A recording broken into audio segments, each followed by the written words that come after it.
Take a minute right now and think about what you're good at. Your hobbies, the work you're good at. What are you good at? Now I want you to think about the things that you're good at and think about those things dying with you. That's a horrible thing. Them dying with you. Them not going any further but with you. But then also think about you getting to take those things and putting them into someone else. And that's what you get to do with your grandkids. You get to help your grandkids learn something, learn a hobby. Maybe you're good at fishing or hunting or cooking or sewing or, I don't know, quilting. I'm not sure what you're good at. I don't know. But you teach whatever you're good at to your grandkids. Don't just let them see you working on it. Get them something they can help work with. Guide them in it. Some of the things that I did with my grandparents were, my grandma, she taught me how to make, she could make this fudge that was amazing. This peanut butter chocolate fudge. And she would teach me all the ingredients she put in and how to make sure it boiled just enough where it would heat up. And even to this day, I have it recorded on an iPad a couple times, actually I recorded it a couple times, showing me how to make this fudge. Because I don't want it to die with Graham, okay? I don't want it to die with her. She's one of the only people in the family that knew how to do it. And I wanted to learn how to make the fudge, Grandma's fudge. You know, that was something cool. And there was other desserts she made. I also, when she would cook, she taught me how to make mashed potatoes. And I learned how to mash the potatoes, drain them, mash the potatoes, you know, make them taste really good for putting gravy on them, or you can even make garlic mash. And, you know, and I experimented with making garlic mash. She would never make that, but I experimented with that because she taught me how to do it. And, you know, she didn't teach me everything she knew how to do, but she taught me certain things.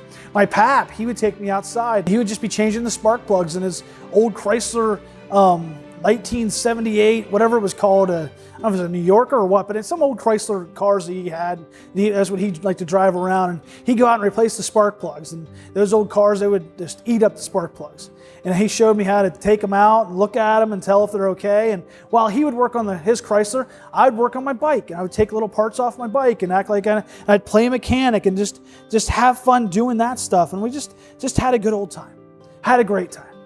And so three things you can do to teach them, just real quick. So teach them confidence. Teaching them gives them confidence. And it teaches them confidence. So first thing is teaching them confidence. And again, the stuff I just told you, that teaches them confidence. Learning how to do stuff that they can do. And again, it doesn't have to be something you have to learn yourself. Teach them stuff that you know. And if you don't know how to do something, go figure it out. For example, my pap, he didn't know how to tie a tie. He just didn't. He didn't know how to put a tie on. So I had to wear a tie in a Christmas program or something like that. And so he took me to Sears.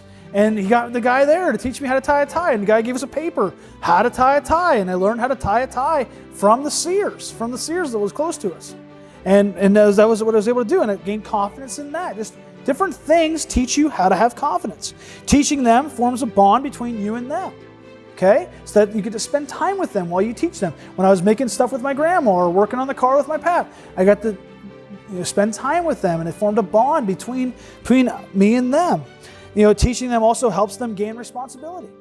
One of the things my pap did was when I was in about second grade, I started cutting the grass and started cutting the yard. I'd cut his yard, but I also cut my aunt and uncle's yard beside us, and I earned $10 a week for cutting their yard.